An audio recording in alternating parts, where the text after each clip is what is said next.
Before we begin, take a moment to get comfortable. Let your arms go heavy, your breath slow. And as you listen, feel free to leave a comment sharing what time it is, where you are, and what city or village you're listening from. It's love to know. And if you'd like more quiet stories like this one, don't forget to subscribe so they gently appear when you need them most. Now, let's begin.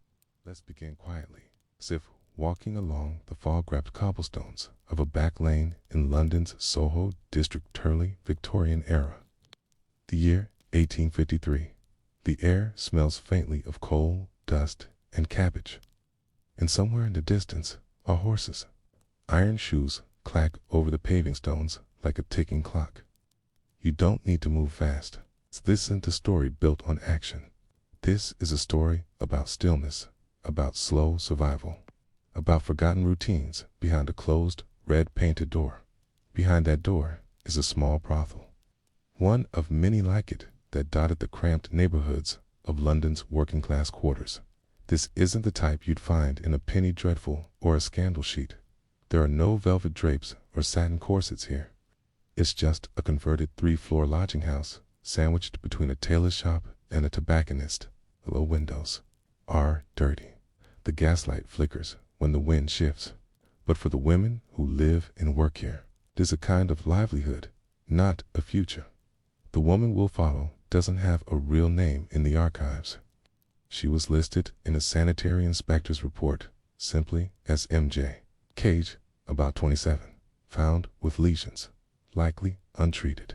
But we can reconstruct her life, not through drama, but through the careful, boring work of historians who combed through police records, courthouse logs, brothel registries, and medical pamphlets of the time. MJ wasn't one of the brothel's featured girls. She wasn't favored by high-paying clients or wealthy patrons. She was a base-level worker, what some madams referred to cruelly as a staller. Someone kept around for volume, not appeal. In real terms, that meant she took the walk-ins, the latecomers, the men who smelled of ale and desperation. Her work didn't end at night, because some men preferred not to be seen in daylight. But just as often, she would be awake in the early hours to scrub sheets, wipe floors, and reheat watery beef stew on a rusted stove. Her room was not her own. She shared it with another woman sometimes too. The brothel madam would rotate the girls between rooms depending on favor or punishment. MJ slept on a straw mattress that had been used for years, covered in a blanket that smelled perpetually of old soap and iron. The wallpaper was peeling. Sometimes, in winter, ice formed on the inside of the single-pane windows.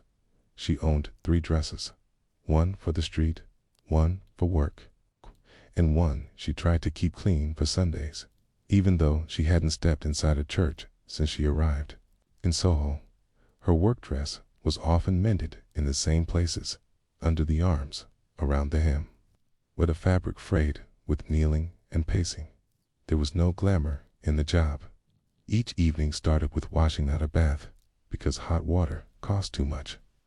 She used a chipped basin and boiled water on the stovetop, would sponge herself down with a square of old cloth, rubbing lye soap under her arms and between her legs, flinching when it stung.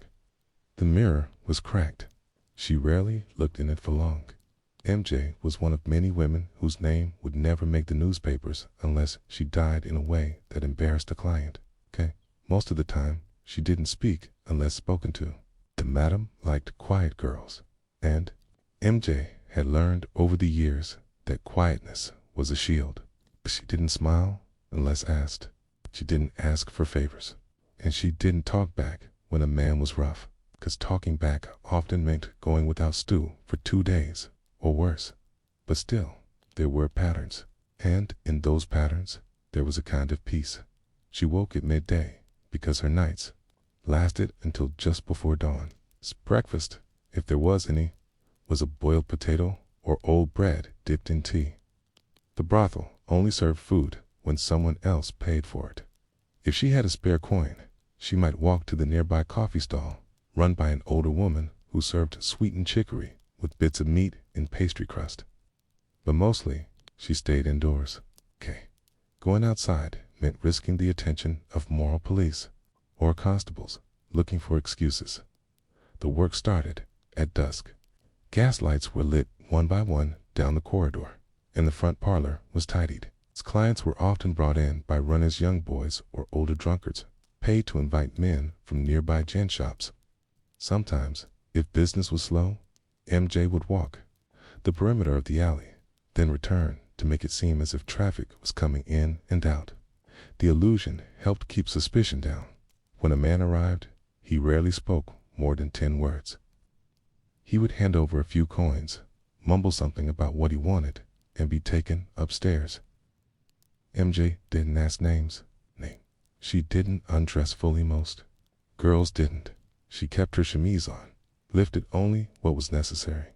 She would later say nothing about the work, because to speak of it was to break the dam of detachment. And if you broke that dam, you might cry. And if you cried, you'd be punished. Between clients, she sat in the parlor and embroidered napkins. Not for herself, these were sold to neighbors for pennies. Just another income stream. It gave her hands something to do. And it helped time.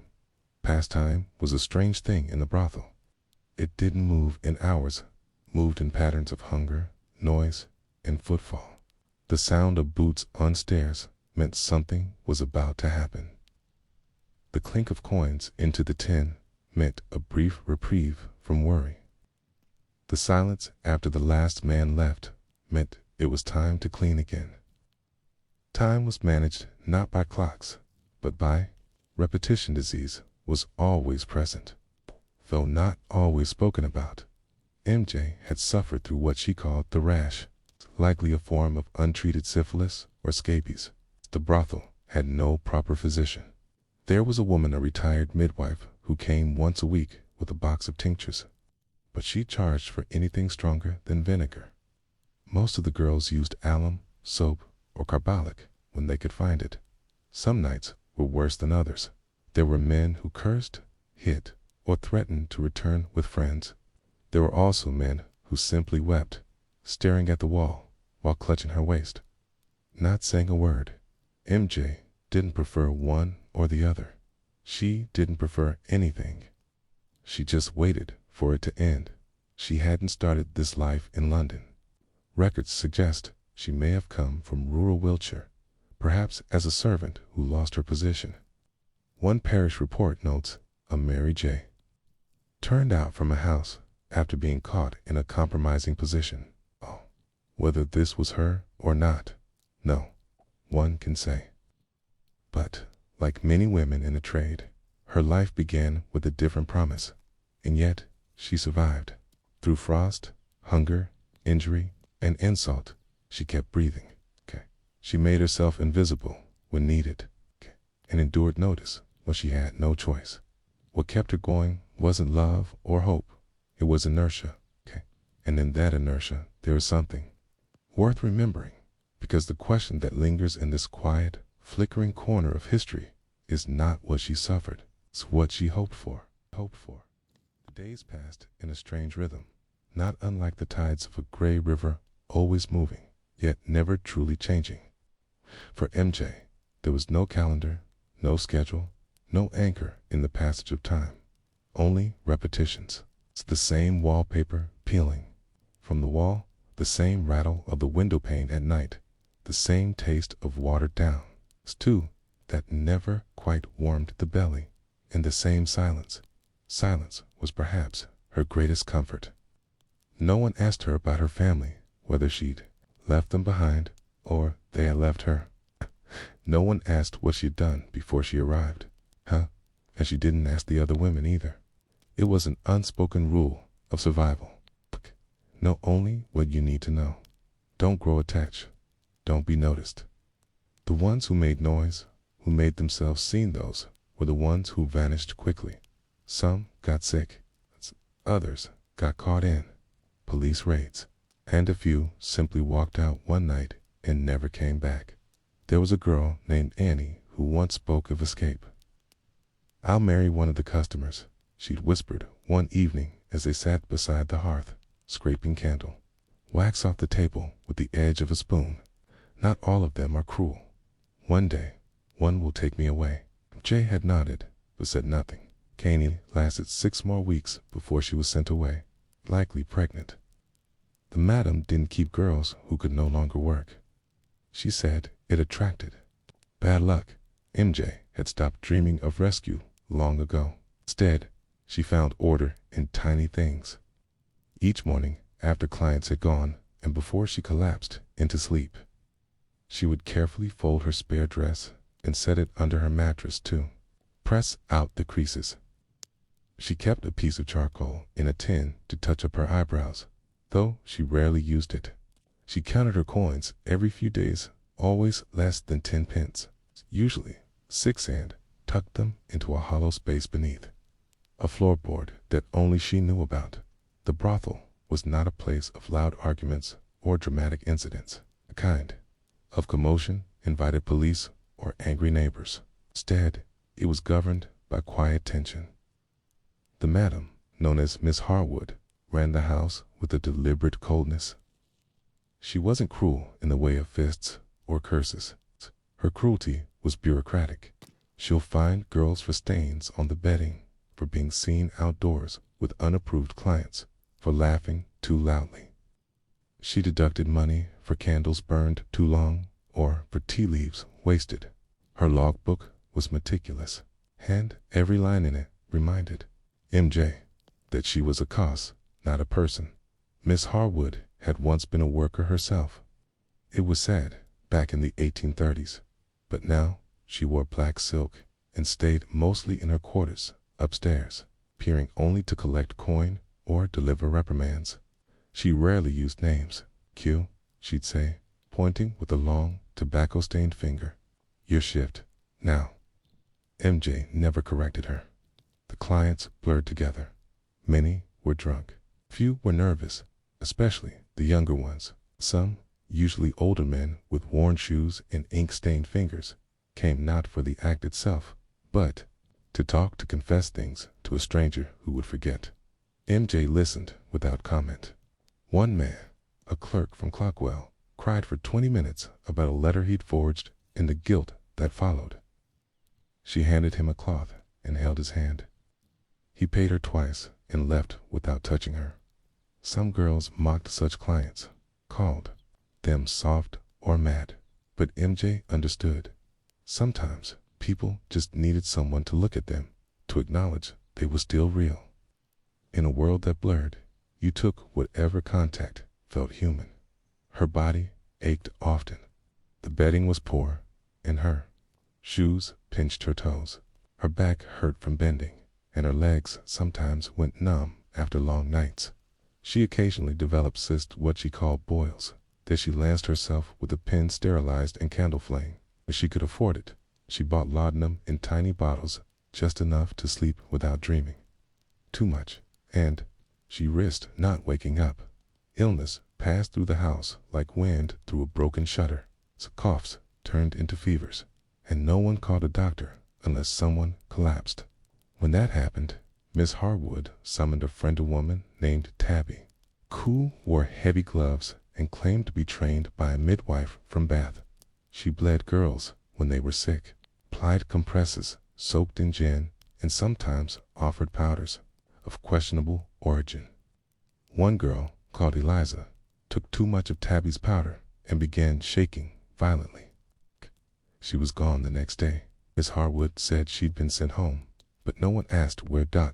Sometimes there was music. On rare occasions, a client brought a penny whistle or hummed a tune.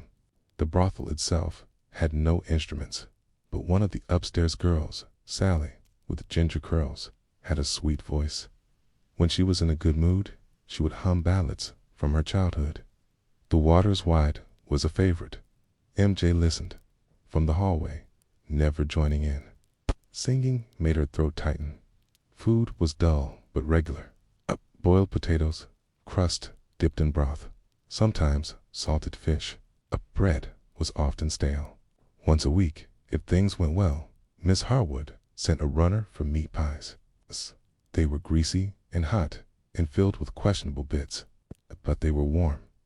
MJ once found a pebble in hers and saved it as a kind of talisman wrapping it in cloth and placing it beside her comb. Laundry was done by the girls themselves.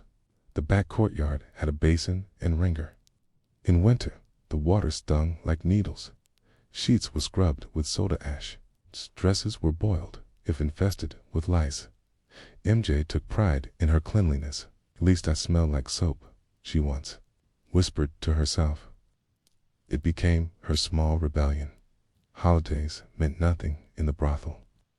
Christmas was just another working day, though sometimes the madam allowed a candle in the parlor and watered down wine. One New Year's, a man arrived with orange juice, rare luxury, and left one on the windowsill for the girls to share. MJ peeled hers slowly, savoring every segment, and kept the rind to dry beneath her mattress. It smelled like sunlight for 2 weeks. Occasionally, women from the Temperance Society came knocking. They wore bonnets and carried leaflets. "There is another way," they would say. "You can be saved." But Miss Harwood barred the door, and even if she hadn't, MJ wouldn't have gone. Salvation was a story for people who still believed in endings. She believed only in evenings and in the chance that tomorrow might not be worse. There were moments of beauty. A robin once landed on the windowsill and stayed long enough for MJ to whisper to it. A neighbor girl, no older than 7, once handed her a flower from the alley and said nothing before running off. And one day, in spring, MJ found a discarded book of poetry behind a butcher's stall, missing pages, but with enough left to read by candlelight. She didn't understand all the words, but she liked how they sounded. Time passed, but change did not. The brothel stayed the same. The women came and went. The sheets were washed, the gaslight burned low, and the sound of coins in a tin was the only music MJ counted on. She had once thought about escaping, moving to Manchester, starting fresh, but it was a thought she packed away like winter clothes. She no longer knew who she'd be if not here. She wasn't afraid of death, but she feared dying and being forgotten. She sometimes imagined her name written in a ledger, clean and complete. K. Mary Jane, age 27, worked without complaint, survived. Was that enough? Was that enough? The quiet, repetitive days of MJ's life, so familiar, so dry in their texture, rarely allowed for disruption. Yet, as the spring of 1853 edged into a particularly stifling summer, something began to shift. Not an earthquake of change, but the kind of unsettling ripple one might feel before a storm. It began with murmurs in the alley behind the brothel, more constables than usual patrolling. More doorways shuttered before dusk. Harwood, tight-lipped and unusually alert, forbade the girls from speaking to anyone outside the house, even the milk boy. "Too many eyes," she muttered one day while locking the front gate. "Too many ears." The girls whispered of a new campaign. The Home Secretary had reportedly promised to clean up the city, and that included its many back alley houses of ill repute. Some said brothels would be closed. Others claimed women would be relocated to workhouses or hospitals. But no one knew for certain. As always, information came slowly to the lowest rungs of society, and often too late to MJ. It all felt like weather, something in the air, something she couldn't name, but she continued, as always, washing sheets, counting coins, folding her spare dress under the mattress. Each morning bled into the next, and then one night, something happened. It was a Thursday. A rainstorm had rolled over Soho, painting the cobbled streets in oil-slick swirls. The house was quiet, fewer clients than usual. MJ had returned to her room early, lit a stub of candle, and sat on her wooden stool, reading the torn poetry book she kept hidden in her drawer. Suddenly, shouting erupted in the corridor. Not the usual drunken calls, or bawdy laughter, but sharp, panicked voices, men's voices. Boots on the stairs. A crash of something heavy. Then came the sound that MJ feared most: silence. She opened her door slowly. The corridor was lit only by gaslight, flickering weakly, casting jagged shadows along the floor. One of the upstairs girls, Rosie, stood, frozen at the end of the hall, a shawl clutched tightly around her shoulders. "They're here," she whispered. The police raid was swift and without ceremony. 5 men in dark coats, accompanied by 2 women in bonnets likely from one of the moral reform groups. They moved through the house as though they had done this 100 times before, checking rooms, inspecting ledgers, demanding names. Miss Harwood appeared composed but pale. "This house is registered," she argued. "I pay the fines. I keep the peace."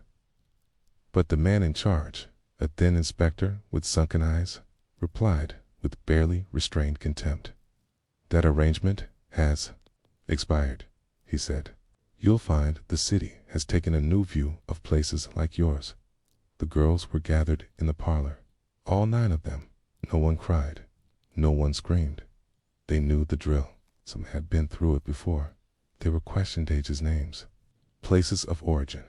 MJ gave her real name for the first time in years. It felt strange on her tongue. Mary Jane Goddard, 27, from a village outside Oxford. "Why are you here?" the inspector asked. She looked at him blankly. What answer could she give that would matter? "I needed a place," she said. They were not arrested that night. Instead, they were told to vacate the premises by the following evening. Miss Harwood was fined and ordered to cease operations immediately. The gas lights were to be turned off, and the furniture, much of it damaged or mildewed, would be confiscated or sold. The girls were left to find their own way in the hours that followed. The house dissolved like sugar in hot water. Rosie packed her things and left before dawn. Sally, with the ginger hair, went to stay with a cousin in Whitechapel. One of the girls simply disappeared. Another begged the inspector's assistant to help her find placement in a sewing shop. MJ stayed until the last possible hour. She sat on the edge of her bed, comb in hand, brushing out her hair slowly, still preparing for a night's work that would never come. The hollow beneath her floorboard held 6 coins and the pebble from her meat pie. She wrapped them in cloth and tied them to her waist. Her poetry book went under her arm.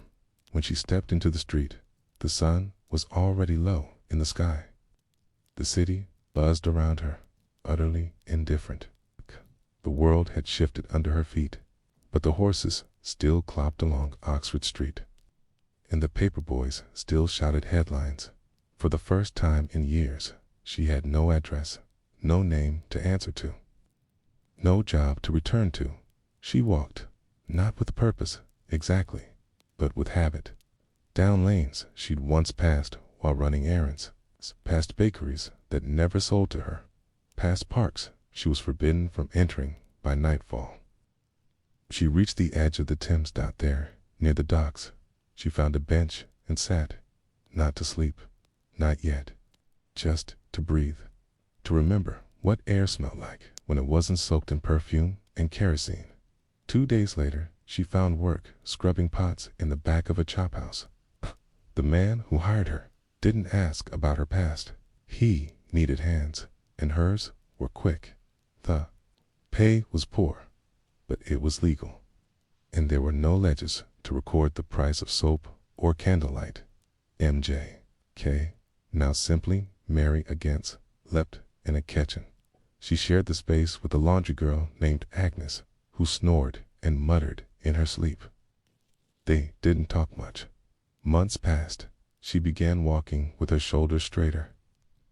The ache in her lower back eased. She no longer needed laudanum. To fall asleep, one afternoon, while scrubbing carrots at the chop house sink, a man asked for her by name. Not Mary Jane, but MJ. Her breath caught. It was a client from years past. The clerk from Clockwell, older now, still soft in the eyes. "I wanted to thank you," he said, "for that night. I never forgot." She nodded, but said nothing. He left a coin and walked away. That night, She bought an orange from a street vendor, peeled it slowly, let the rind dry beside her cot. In the years that followed, she moved twice, once to a smaller chop house, then to a laundry yard in Lambeth. She never returned to Soho. No one remembered her in official records. There were no journals, no letters, just the memory of her quiet footsteps in hallways now torn down, her hands folding sheets no one would ever see again. But for a brief time in 1853, she lived, not as a warning, not as a symbol, just as a person, one coin at a time, one breath at a time. And in a city that forgot so many women, perhaps that is the most remarkable detail of all. In the heart of London's Red Lion Square, tucked between a shuttered haberdashery and a failing watch repairer, stood a house with pale green shutters and a door that never stayed open long. From the outside, it seemed modest, narrow, crooked, and unimpressive, but behind its door lived a routine, maintained with such dry, meticulous control that it might rival the accountancy offices on Fleet Street. This house belonged to Mrs. Emmeline Kettle. She was not a madam in a glamorous sense that penny broadsheets sometimes imagined. There were no plumes, no ostentatious robes. She didn't swan through the parlor or take brandy with dukes. Emmeline had the appearance of a retired librarian, thin lips, wire spectacles, and a habit of wearing dark-wool dresses year-round, regardless of season or occasion. Yet her influence stretched far beyond the creaking walls of her establishment. Emmeline kept books not just for her own house, but for others as well. In the ledger beneath her bed were the secret earnings of 5 brothels in London, 2 in Bath, and 1 discreet townhouse in Bristol. She understood numbers the way others understood silk or scent, and she survived not by seduction, not by bribery, but by arithmetic. Every night, at the same hour, she sat at her writing desk by candlelight, her fingers stained with ink, her spectacles smeared from the habit of pushing them up with the back of her knuckle.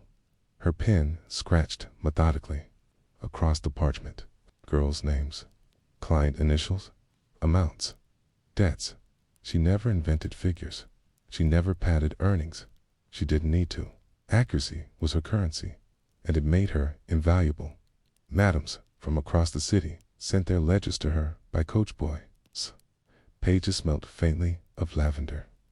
Others were folded with nervous hands, with ink blotches betraying inexperience. Emmeline corrected them, balanced them, added margin notes, then returned them quietly, precisely, without fanfare. In a city where brothel keeping was an act of peril, Emmeline's role was something stranger. She was a stabilizer, a keeper of order, a quiet observer of chaos. She never accepted clients herself, nor did she allow her girls to serve more than for a night. Rot sets in where repetition rules, she'd say. Limit preserves value. The girls often rolled their eyes at her rules, but they never disobeyed. The women she employed were not the youngest, nor the prettiest, but they were trained, not in flirtation, but in precision. How to fold a chemise without a wrinkle. How to accept payment discreetly. How to memorize the details of a client's stories without appearing too interested. Each girl was also taught to write in Emmeline's house. Literacy was not optional. "I won't have fools on the payroll," she often said, placing a primer in front of new recruits. "If you can't write your own name, you'll never track your own debt," 'cause debt was the quiet engine of the house. Girls earned, but they also owed. For clothes, for makeup, for room and board. Every pin, every comb, every ounce of soap was itemized. Emmeline's ledgers held not only earnings, but futures. Some girls left within weeks. Others stayed for years, slowly working toward freedom that was always one misstep away. The rule book Emmeline kept handwritten, rarely shown outlined, everything from allowable client conduct to the temperature of bath water. Punishments for broken rules were mundane. extra cleaning, fewer nights off, lower allowances. But punishment wasn't Emmeline's tool of control. It was the system itself. In her logic, systems preserved women. When chaos ruled drunken men, surprise raids, theft systems gave girls something to fall back on, a way to recover, a way to calculate, and behind all of it was her desk. The desk was old, scarred, and much larger than necessary. One drawer for ledgers, another for receipts, a tin box for fines, hay, and a velvet pouch for emergencies, usually coins meant to bribe police officers or pay off informants. There was also a compartment she rarely opened. Inside were old letters sealed, unread, some from former employees, others from distant relatives. A life before all this. But Emmeline never mentioned it. Most days, the house ran like clockwork. Morning began with fresh linens and floor scrubbing. Midday was for errands, letters, food inventories. Evening brought appointments, scheduled, spaced, no exceptions. Emmeline rarely left her study during working hours. She trusted her head girl to manage the routines, only emerging when something slipped, and something always slipped one Friday in June. The receipts didn't balance. A discrepancy of 2 shillings, tiny, insignificant to most, but not to her. She closed the ledger, rechecked the sums, recounted the coins. Still short, the girls denied knowledge. No missing clients, no unpaid debts, no mysterious guests. Emmeline said nothing. She made tea, sat at her desk, waited. By midnight. A knock came on her study door. It was Clary, one of her quieter girls, young, neat, and never late with her figures. She stepped in, removed a coin pouch from her sleeve, and placed it on the desk. "I borrowed," she said, eyes lowered, "just for a few hours. I meant to put it back." Emmeline nodded slowly. There was no anger in her face, just resignation. She added a note to Clara's page in the ledger. Penalty for breach of trust. Reduction in weekly allowance. "Go to bed," she said, "and do not let it happen again." The next morning, Clara was back at her post, washing glasses and sweeping stairwells. Trust was not easily won back, but it could be in Emmeline's world. Temptation was not poetic. It was mathematical, but even the most ordered lives fray at the edges. Emmeline, ever precise, began to notice patterns. The arrival of new brothels nearby, gaudy, reckless, undercutting prices. Girls who once lined up at her door now bypassed it for flashier options. The economy of vice had changed. She refused to compete in spectacle. Instead, she doubled down on discretion. She offered account balancing 2 more madams, sometimes traveling herself, wrapped in gray wool and pretending to be a tutor or nursemaid. She entered back rooms with inkwells and left with respect. It wasn't a thrilling life, or a clean one, or safe. But it was functional. It worked, at least until late 1866. That autumn, police began targeting brothels with administrative precision. Not morality raids, but tax raids, paperwork, receipts, names, licenses. One evening, constable knocked on Emmeline's door. She greeted him with her usual reserve, poured tea, listened politely. He asked for her ledgers. She refused. They returned 2 nights later with a warrant. Her girls were sent away. The house searched. Her books taken. In court, she gave only her name and age. Refused to testify. She was fined. Not jailed, but the ledgers were never returned. Years later, when she reopened a much smaller house in Bermondsey, she no longer kept detailed records. It's just a notebook with initials and dates. Her trust in paper had been permanently eroded. The girls she taught eventually scattered. One opened a pastry stall in Camden. Another became a housekeeper in Dublin. A third married a widowed carpenter and never spoke of her past again. But all of them remembered her desk, her rules, her quiet insistence that survival was not a matter of luck or beauty, okay, but of detail, and in the soft folds of their futures. Perhaps that's what mattered most. When Emmeline Kettle reopened her smaller, quieter house in Bermondsey, there were no green shutters and no candlelit office this time. The desk she used was a plain pine table. The walls were bare, the windows thin, and the curtains drawn not for elegance, but for protection. But in many ways, this new house, this quiet, gray dwelling, sandwiched between a cobbler and a grocer, reflected her more than the Red Lion Square ever had. There were no girls painting rouge before tiny mirrors, no music, no perfume, no silk pillows or vases of dried lavender. This wasn't a house of seduction. It was a house of necessity. The few women who came to her now weren't 17 and bright-eyed. They were older, harder. Some had once worked at higher-end brothels, but had aged out. Others had returned after abusive marriages or the collapse of their family networks. All of them knew this place wasn't glamorous, but it was quiet, safe, and precise. In that strange and subdued corner of London, Emmeline had created a new type of brothel, sort of middle ground between total degradation and impossible redemption. It's a place where rules mattered more than looks, where showing up sober and remembering a regular client's allergies could mean the difference between stability and eviction. There were still ledges, but now they were simple, bound in cloth, without leather covers or gilded corners. She no longer used margin notes. She tracked only what mattered: who owed what, who was saving, and who had broken which rule.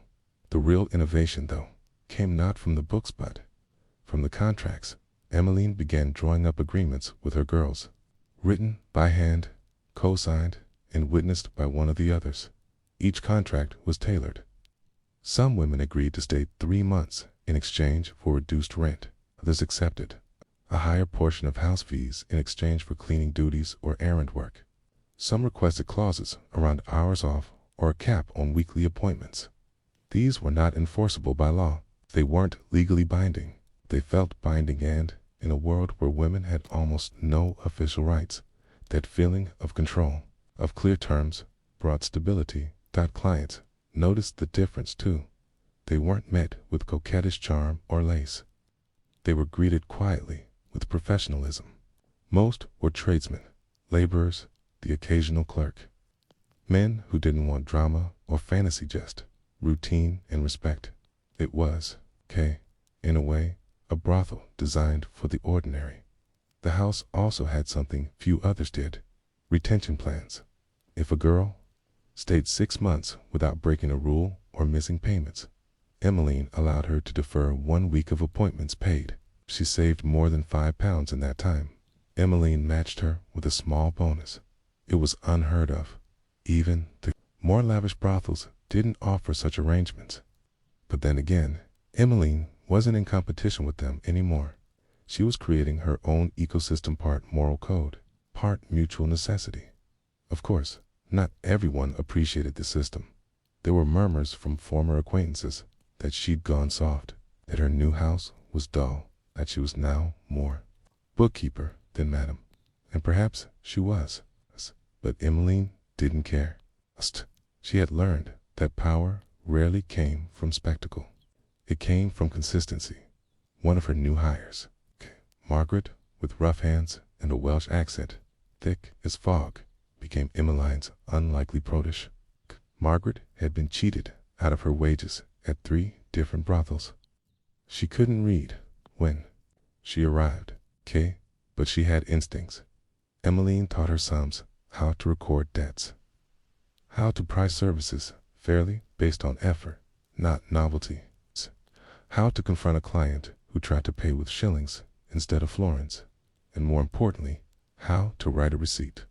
Margaret, in turn, taught the others. Before long, Emmeline wasn't doing the ledgers herself.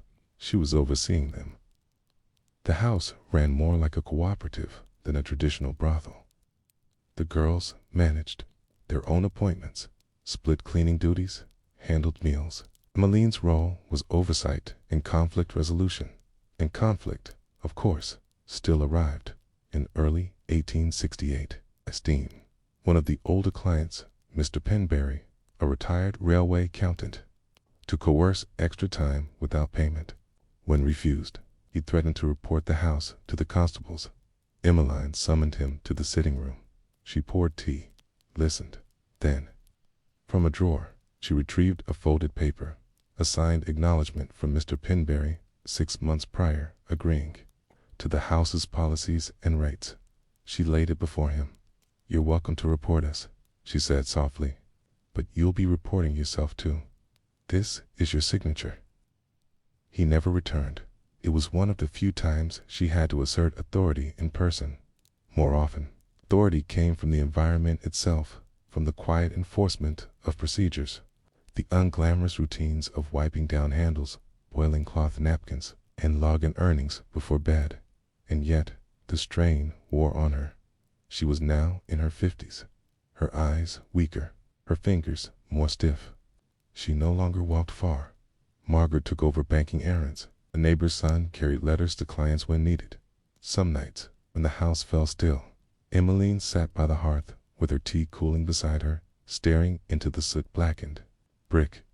She didn't miss the old house, but she missed her desk. The big one, the one with all the drawers. It had been confiscated during the raid in Red Lion Square. Likely sold for scrap or repurposed for some city clerk. It was a silly thing to miss, but to her, that desk had been a kind of anchor, a silent witness, a partner in arithmetic, and now she was its only memory. Her girls would move on. Some would marry, some would vanish, others would reinvent themselves as dressmakers or governesses, but Emmeline knew she would remain. The house had become her last station. Each year she reduced her duties further. Margaret took over more of the books, then all of them, then the errands. Eventually, she was the one handling contracts and quietly mentoring others. By 1871, Teen was mostly an advisor, and then, one summer morning, she didn't rise. The doctor said it was the heart. Quick and calm, the women mourned in silence. No ceremony, no obituary, just a table covered in her old ink, pots, and books. A few pages left open, some half-written notes about bath towel purchases and kitchen vinegar. Margaret, after a month, officially took over. She restructured the savings plans, introduced new lighting in the back hall, updated the contracts to include language about illness and injury. But she kept Emmeline's portrait, small pencil sketch done by a former tenant, nailed above the fireplace, and she kept the ledgers exactly as they were to this day. Tucked away in some dusty archive or private family collection, those ledgers might still exist. Quiet records of forgotten women, measured not by scandal or spectacle, but by weekly figures and careful discipline. Their stories didn't make headlines. They didn't become legends, but they mattered. They were the threads that held the hem of Victorian society, intimate, worn, and invisible to most, but holding all the same. And maybe, in the end, that's what Emmeline had always known, that sometimes surviving quietly is its own form of rebellion, its own form of power, its own strange kind of peace.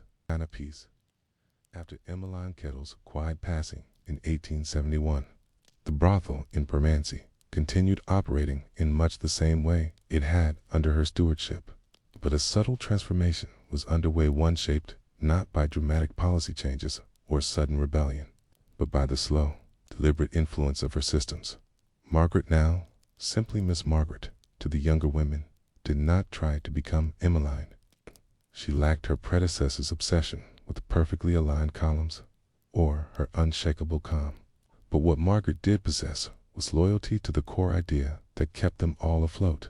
Stability mattered more than glamour. Systems mattered more than charm. And dignity in their line of work had to be maintained deliberately against the grain of a world that offered them none. She maintained the ledgers, yes, but she also began something Emmeline had never dared. A second set of books, this new set hidden in a hollow board beneath the kitchen cupboard was not for financial records. It contained names, backgrounds, injuries, escape plans, savings, goals, failures. It tracked not money, but memory. Each woman who passed through the Bermondsey house had her name recorded in Margaret's second ledger. Some only had a few lines. Daisy, 24, arrived barefoot, spoke Irish, gone in 4 nights. Others filled pages.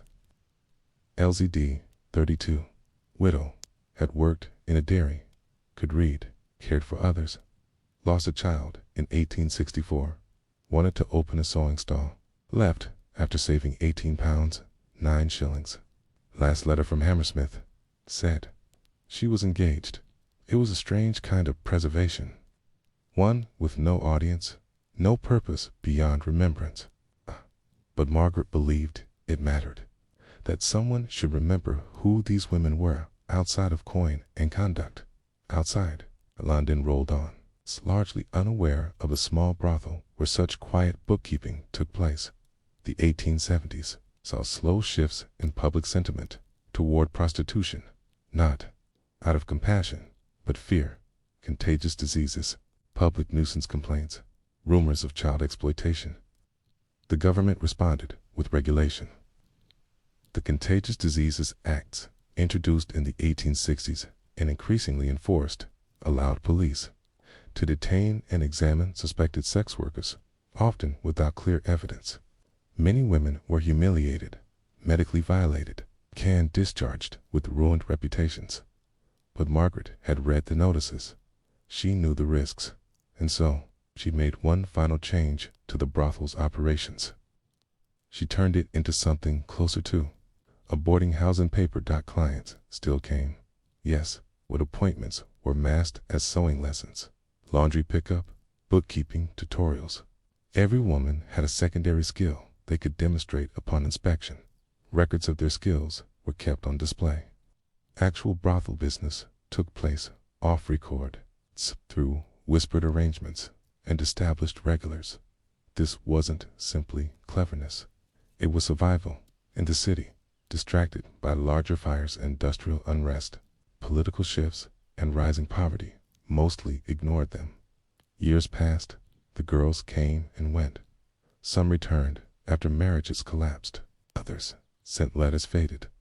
Ink smudged returns, thanking Margaret for her ledgers, her lessons, her insistence that they learn to sign their names. Then, in 1883, Margaret herself fell ill, a cough that refused to leave. She tried to keep it quiet, but it wore her down. Her energy faded. The ledgers became sloppier. She began confusing coins, forgetting appointments. The women stepped in. By then, a young woman named Lillian had already begun taking over. Lillian had grown up in Southwark, the daughter of a candlemaker and a laundress. She had learned arithmetic by watching her mother track washing debts on scraps of paper. By the time she joined the house, she could count to change.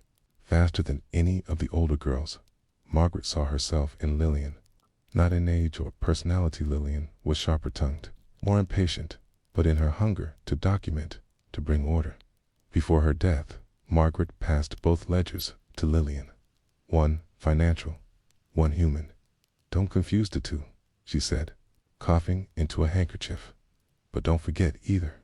Teed, they're both real. She died 2 weeks later. There was no funeral, just another name in the second ledger. Margaret arrived 1867, ran house from 1871 to 1883, taught 29 girls to write, balanced 3 books, never married, said her only love was the ink. And then Lillian took over, but the world was changing. Electricity crept into the neighborhoods. Gaslights brightened one-shadowed alleys. Telegraph wires webbed across rooftops. And the idea of the respectable woman tightened. Even as industry widened women's roles in factories and offices, still, the brothel endured. But now, more than ever, the ledgers were sacred. Lillian didn't just track income, she tracked growth, tracked where the girls had learned new trades, how long they'd been off drink, Whether they'd seen a doctor, by 1890, she had added a third ledger, simply called the long game. It included exit strategies, how much was needed to move to Manchester and open a bakery, how many shifts to pay for a dentist, how long until one could afford a nursemaid for an aging mother. These weren't grand dreams, they were precise ones, real ones. And that, perhaps, was the strangest part of the brothel's legacy. It became a school of survival, bureaucratic sanctuary, a place where rules shielded women from randomness. It was never perfect. Sometimes a girl vanished in the night. Sometimes a client grew violent. Sometimes the police raided, and only the clever paper trail kept everyone safe. But for more than 30 years, House Emmeline had once managed by candlelight, armed only with arithmetic and suspicion, became a lifeline for the forgotten, discarded, and quietly determined. In 1895, an anonymous pamphlet circulated in London's East End, titled The Invisible Institutions, Brothels That Educate. It was poorly printed and full of spelling errors, but it referenced obliquely a certain house in Bermondsey, run more like a counting school than a den of sin. No names, no addresses, but those who had been there knew, and that was enough. The Victorian world, obsessed with order, appearances, and regulation, had overlooked the kind of discipline that truly mattered. The kind practiced not in Parliament or courtrooms, but at kitchen tables with cracked ink bottles, in ledges with columns ruled by tired hands. Today, no plaque marks the house, no museum includes its floor plan, and yet its influence echoed in daughters who never entered the trade because their mothers saved enough to give them other choices, and second-hand books passed on, dog-eared and underlined, and habits taught quietly how to budget, how to say no, how to insist on contracts. It was a boring legacy, but a resilient one, and in a world that still too often forgets the invisible labor of women, perhaps that's the legacy that matters most. Not every woman in a Victorian brothel was a sex worker. Some were too young, too frightened, or simply not what the clientele sought, but that didn't mean they weren't part of the system.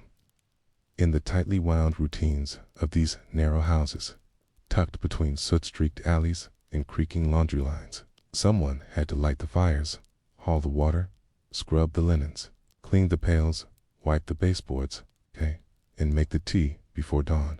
Her name was Alice. She was 12 when she arrived. This is not a story of tragedy, not in a dramatic sense, but it is a story of discomfort, of invisible burdens, of growing up in a space where silence was safety and watching too closely could be mistaken for knowing too much. Alice was born somewhere along the northern edge of London, perhaps near Islington or Highbury, depending on which record you believed. Her father was a coal porter, her mother a washerwoman. Her life until age 9 had been spent mostly in and around water, fetching it, boiling it, cooling it, scrubbing with it. By 10, she could carry a sloshing iron kettle across a muddy floor without spilling a drop. Her mother died in 1872. After that, Alice moved through 3 households. At the third, she was told there was no longer room, and the master's wife handed her off to a woman named Miss Clemency, who ran a small brothel in Whitechapel. Miss Clemency didn't ask questions. Alice didn't speak unless spoken to. And so, the arrangement began. Each day started before the gaslights hissed out. Around 4:30, when the city's black skies still smothered the streets, Alice was already moving barefoot to muffle her steps, navigating stairboards she had memorized for their groans and cracks. Her first task was always the same: warm water. Clients, workers, madams, they all required it. For tea, for washing, for wiping their shoes before stepping out into the horse-dirt streets. It had to be drawn fresh, heated in 2 iron kettles, then poured into the chipped porcelain.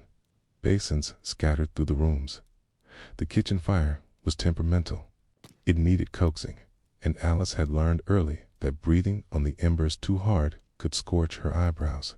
Her small fingers bore burns in several places, some newer, some faded to white patches that itched in winter.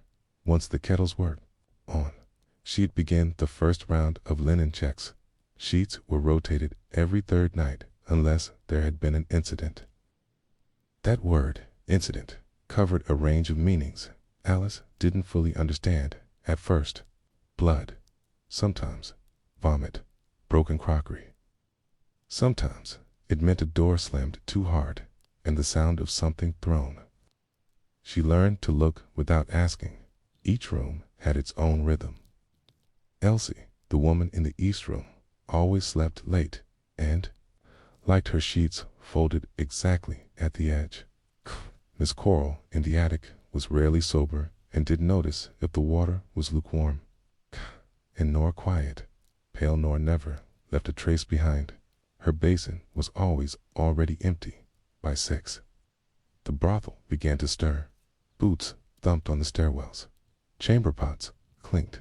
The air filled with the strange perfume of soap, sweat, and whatever oil Miss Clemency burned in her parlor lamp. Alice, apron damp and hands wrinkled, moved among it all like a ghost. No one paid her much mind. That was the expectation. She was to be present without being seen, to anticipate without being asked. She wasn't the only maid, but she was the youngest. The others, mostly older girls of 14 or 15, had already begun working upstairs on certain nights. They didn't talk about it, just shifted their shoulders differently after certain clients. Alice watched them quietly, noticing how they leaned against door frames with practiced ease, or bit their nails more often when money was low. One girl, Bridget, had once told Alice she'd be next. Soon. Alice didn't ask what that meant. She just tied her red ribbon tighter. The ribbon had been her mother's, or so she believed. A scrap of fabric left in the bottom of a tattered satchel, bright as a poppy, even after years of grime. Alice wore it like armor. Not around her neck, which would have been too forward, but woven tightly into her braid. The older girls teased her for it. One even tried to yank it out once during a scuffle by the coal bin. Alice had bitten her dot hard after that. The ribbon remained untouched mid-dash mornings, after the clients had left and the women were recovering.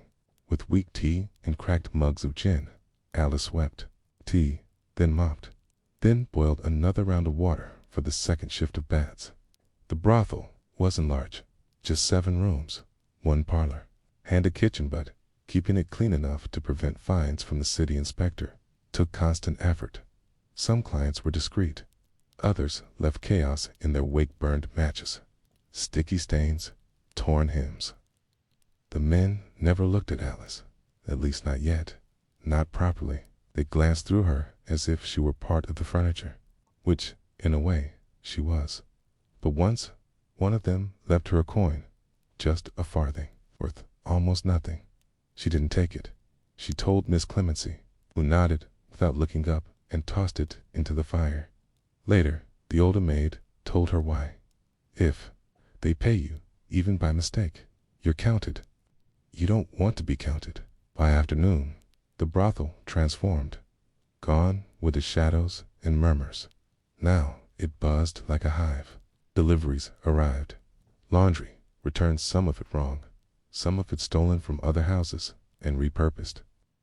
One time, a lacy petticoat arrived with the initials MM stitched in green thread. No one claimed it.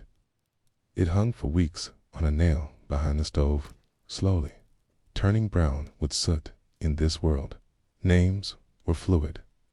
Truths were flexible. Alice became both less and more, less visible, more essential. She learned which floorboards creaked near Miss Clemency's room.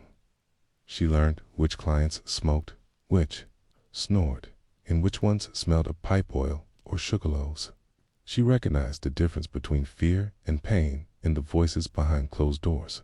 She never asked questions. but she remembered everything.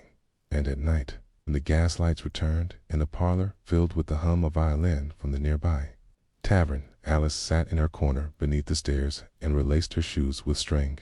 She would soak her feet in the basin water when no one looked, ate crusts when there were leftovers.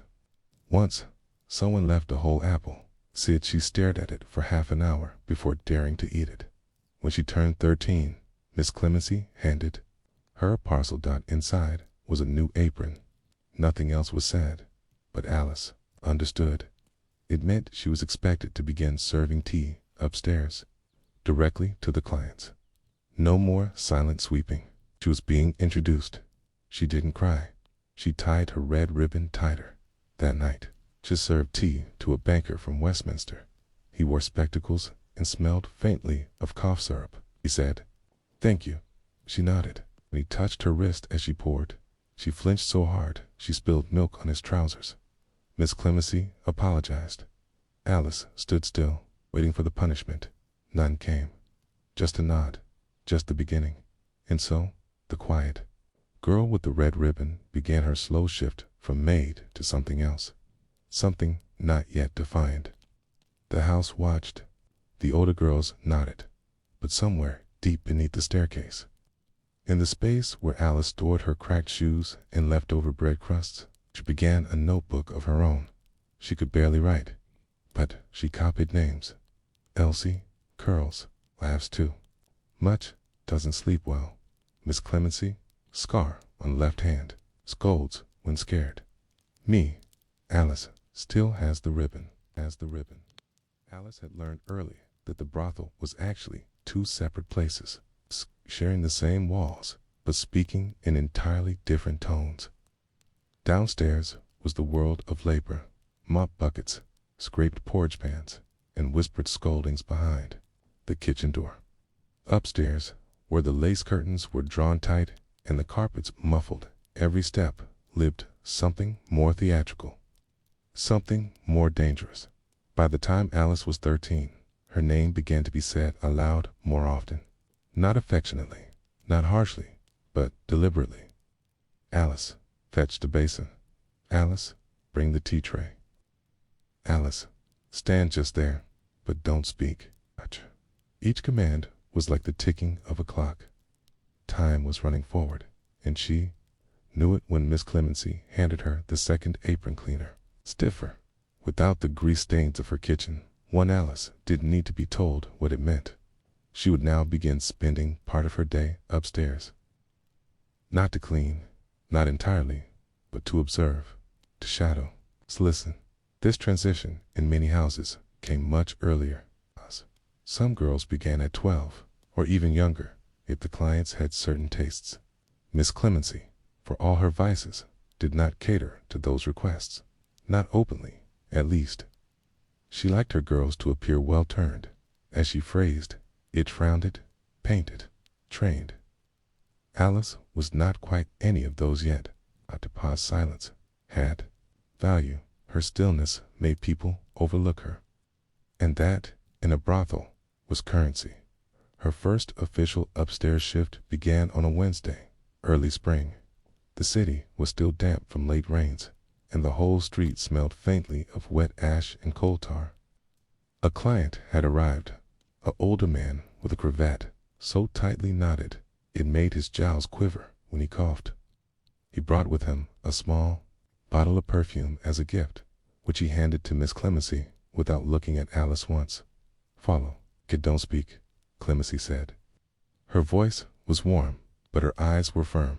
Up the stairs they went, the wallpaper curling slightly at the corners where damp had set in, and into the blue room, a space reserved for men of middling importance.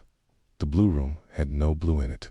It was named for the pale hue it once had before smoke, sweat, and soot dimmed everything. Alice stood in the corner as the man removed his gloves, one finger at a time.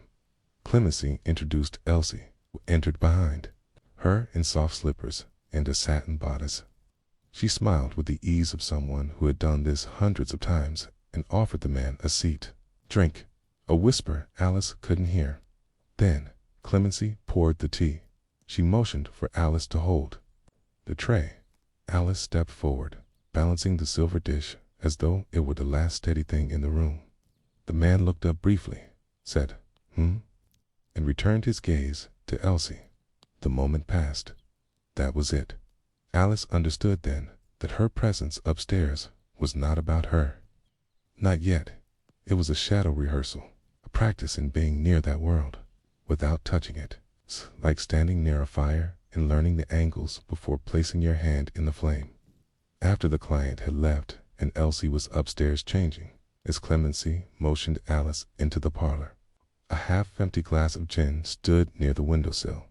"You did well," she said. "You'll stay quiet. That's important." Alice nodded. "She liked you," Clemency added. Alice wasn't sure who she was. Elsie, the client, someone else. Clemency handed her a halfpenny. "Go to Baker Latchley's. Get new soap. The lavender one, not the rose." Alice tucked the coin into her sleeve and left before the conversation could continue. In the weeks that followed, Alice's upstairs shifts grew more frequent. Her job remained the same: tea service, towel fetcher, silent girl with the ribbon. But now she lingered longer in rooms after clients arrived. She waited in corridors while whispered negotiations were held behind drawn curtains. She learned to recognize voices by their footsteps: Miss Coral's clumsy gait after drinking, Nora's featherlight steps when she was avoiding attention. And she learned things no one told her. She learned that some clients cried. Not all of them, but enough. After the act was over and the shoes were laced and the collars readjusted, some would sit at the edge of the bed and quietly weep, often for no reason anyone could name. Once, a man asked Alice if she could say a prayer for him. She didn't answer. She didn't know how to pray. She also learned about the bruises, not the angry kind necessarily, just the slow, quiet ones that formed in places where corset bones dug too hard, or when a client gripped an arm too long. The women never complained. They rubbed vinegar on their ribs and reapplied rouge. Alice sometimes left folded cloths under their beds. No one asked why. But they disappeared by morning. Occasionally, a younger girl would arrive at the house, usually sent by someone's cousin or brought in by a constable, with no questions asked. Clemency always evaluated them carefully. Some were too loud. Some had already been elsewhere. Some left within days, unable to adjust to the rhythms of the place. But once, a girl arrived who reminded Alice of herself: small, watchful, wearing a dress too large at the sleeves. Her name was Ivy. They didn't speak much. But one evening, Ivy came to Alice as she was scrubbing the hallway baseboards and whispered, "How long before they move you up?" Alice paused. "They already have," she said, wiping a line of soot. Ivy stared. "Do you think you'll ever leave?" she asked. Alice didn't answer. She wasn't sure. Miss Clemency had once mentioned a girl who left to marry a baker, moved to Brighton, but no one ever saw her again. Stories like that were told more like fairy tales than real options. Alice didn't dream of Brighton. She dreamed of quieter stairs. Late one night, the house shook. A client had gotten too drunk, too loud. Something had been broken. A vase, maybe. Someone screamed. Footsteps thundered. Alice was awake, crouched under the stairwell, her arms wrapped around her knees. The man was gone by morning. No one spoke of it, but Elsie had a scratch on her cheek. Alice left a folded kerchief on her pillow. That morning, when she entered the parlor to clean, she saw Miss Clemency sitting in her armchair, holding the bottle of perfume from the old client, the one from her first upstairs shift. She looked up. "He asked about you," she said. Alice stood still. "He remembered your ribbon." There was a pause. Then Clemency said, "You're not ready." Alice didn't know whether to be relieved or afraid. And so another season passed. The rains came again. The days grew shorter. Alice turned 14. She still wore the ribbon. The air inside Miss Clemency's brothel shifted when the leaves began to fall. In other parts of London, this might have meant the promise of chimney smoke and chestnuts, or the anticipation of Christmas windows and shop fronts. But in the narrow alleys around Brimstead Lane, autumn meant quieter footsteps, hungrier clients, canned coughs that wouldn't go away. Alice had learned not to expect anyone to explain things. No one explained why Ivy disappeared.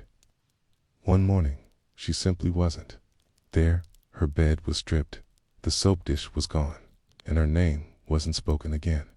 The girls noticed, but no one asked. That was one of the oldest rules in a house like this.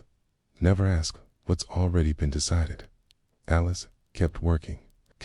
She polished the stairwell banister until her hands grew red from the lye soap. She brought warm bricks upstairs for the girls' feet on cold nights. And more often, Miss Clemency asked her to sit in the room before a client arrived. Not to speak, not to offer anything, just to be. That was how it began. Presents, clients weren't fools, not all of them. Some liked the illusion that they could discover a girl, that they had spotted someone others had overlooked.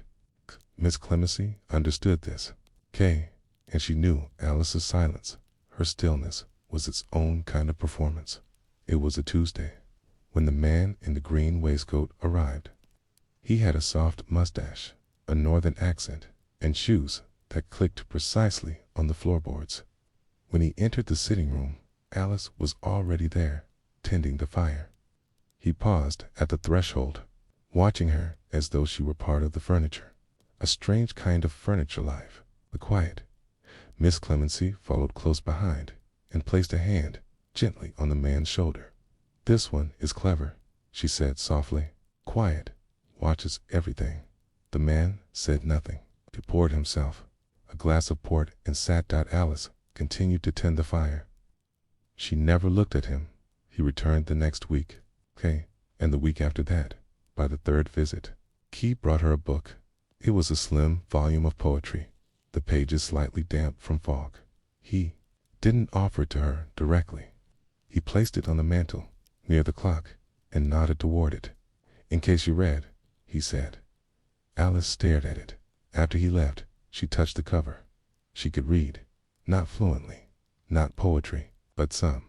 That night, she took the book upstairs to her narrow bed and traced each letter with her finger until sleep came.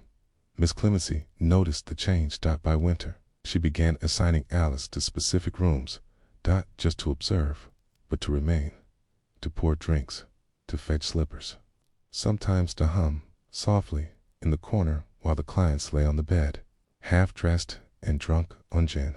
The girls joked that Alice was the brothel's ghost, but none of them mocked her by now. Alice had outlasted most of them, and then came the flu. It swept through London that year with a kind of cruel rhythm. The coughs began in the markets, then in the schools. By December, every alley seemed to echo with the sound of lungs fighting back. Miss Clemency caught it first. She refused to take to her bed. She barked orders from the parlor, glass of whiskey in one hand, its handkerchief in the other. But her voice wavered. Then it disappeared. By the new year, she was gone. No funeral, no ceremony. The undertaker's wagon arrived quietly before dawn.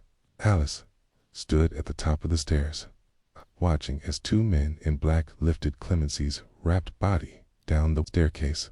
She didn't cry, she didn't move, she just stood. And then the house fell silent. The brothel did not close. It simply slowed.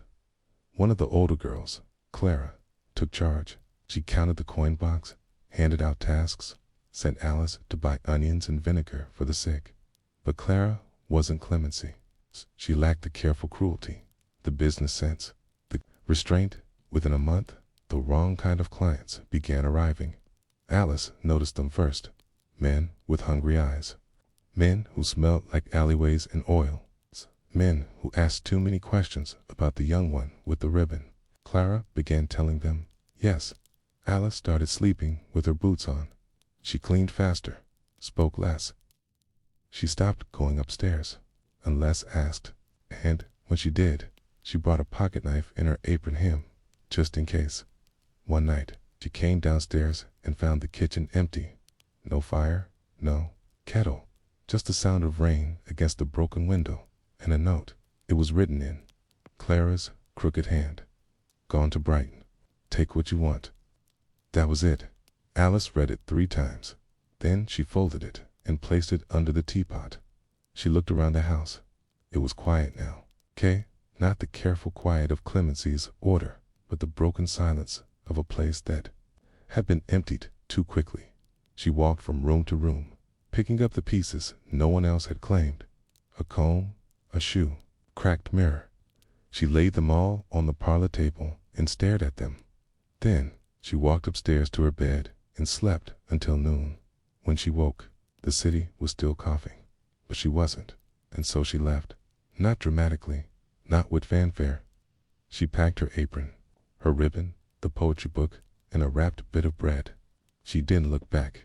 She walked to the corner of Brimstead and Cowley, turned right, and kept walking. No one stopped her. No one called her name, because no one knew it anymore. She had become part of the house, and the house was gone. The question that lingers, perhaps, isn't what happened to Alice, but how many others disappeared just as quietly. How many red ribbons were left behind on door hooks? How many stories faded with no one to tell them? History, after all, rarely records the ones who cleaned the ash from the hearth and whispered in the halls. But they were there. They were always there. The year was 1867, and in a quieter corner of East London, a brothel, unlike most others, sat behind a crooked blue door at the end of Barley Street. It didn't look like much. Ivy grew unevenly across its brickwork, and a single flickering gas lamp marked the front step. But inside, behind lace curtains and creaking wood, worked a woman who was both servant and master of her little empire, Mrs. Temperance Meyer. Temperance was not beautiful. She was not charming. She did not wear corsets, or rouge, or ribbons in her hair. She wore dark wool, polished boots, and a permanent scowl carved deep across her face like stone. She was a midwife by training, a brothel keeper by necessity, and a record keeper by obsession, where other houses of pleasure traded in perfume and illusion. Temperance traded in accountability. Every girl who entered her house had a page in her ledger. It was not merely a list of names or sums owed. Her books were sprawling volumes of health records, minstrel logs, client frequencies, and whispered warnings. If a man had a violent streak, Temperance marked his name with a thick black X. If a girl showed signs of fever, her name was A, underlined twice in red and removed from rotation. She was precise, stern, and for many of the women came through her door the only reason they lived to see another season. But this story doesn't begin with Temperance herself. It begins with a girl named Mary Ann Stubbs, who arrived at the doorstep on a Tuesday afternoon in mid-spring, wearing boots far too small and a bonnet she clearly didn't own. She carried nothing but a folded apron in her arms and a bruised wrist. Temperance did not welcome her. She never did. Instead, she peered over her spectacles and asked, "Who sent you?" Mary Ann swallowed. "No one," she whispered. "Heard you taking girls who aren't broken." Temperance's eyes narrowed. "And are you broken?" Mary Ann hesitated. "No, ma'am." A long silence followed. Temperance finally stepped aside. "You can clean for now. Upstairs hallway. Don't touch anything red." That was how girls began at Barley Street. Cleaning, watching, learning. There was no rushing in Temperance's house. No dressing up children and parading them like dolls. No forced laughter. No gin. The rules were strict. Clients must request the girl by name, and the girl must agree in writing initialing in the ledger beside the date. If she said no, Temperance turned the man away, even if he was a doctor or magistrate. This was not done out of kindness. It was done out of control. Temperance needed to know everything. Who was with whom, for how long, with what result. Which is how, over time, her brothel evolved into something closer to a clinic. Midwives were not rare in Victorian London, but few had access to women in such vulnerable, unspoken circumstances. Even fewer took notes. Temperance did both. Marianne, who started as a cleaner, became her assistant, not by desire, but by inevitability. She was quiet, obedient, and rarely cried. That last bit mattered. Temperance's first test came in the form of a kitchen scald. One of the girls, Letty, burned her hand badly on a kettle. The skin blistered instantly. She screamed so loudly it shook the upstairs windows. Temperance didn't flinch. She sent Marianne for vinegar, bandages, and a rusted spoon. The burn was cooled, wrapped, and charted in the ledger before the kettle even cooled. 3 days later, Letty was back on her feet. Marianne had watched everything, and in the watching, learned. She learned how to tie a cloth around a hemorrhaging. She learned how to press her ear against the belly and count the kicks of a child not yet born. She learned how to speak to women in pain without alarming the ones who still had to work. The next day, Temperance, it turned out, was building something more than a brothel. She was building a system. The city didn't care. Policemen passed the house often, nodding out of habit. They knew better than to interfere.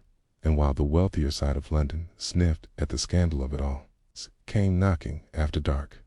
Not for pleasure, but for help. A judge's niece, a laundress, too weak to lift her arms. Even the daughter of a local vicar, bleeding heavily after a failed home remedy. Temperance treated them all.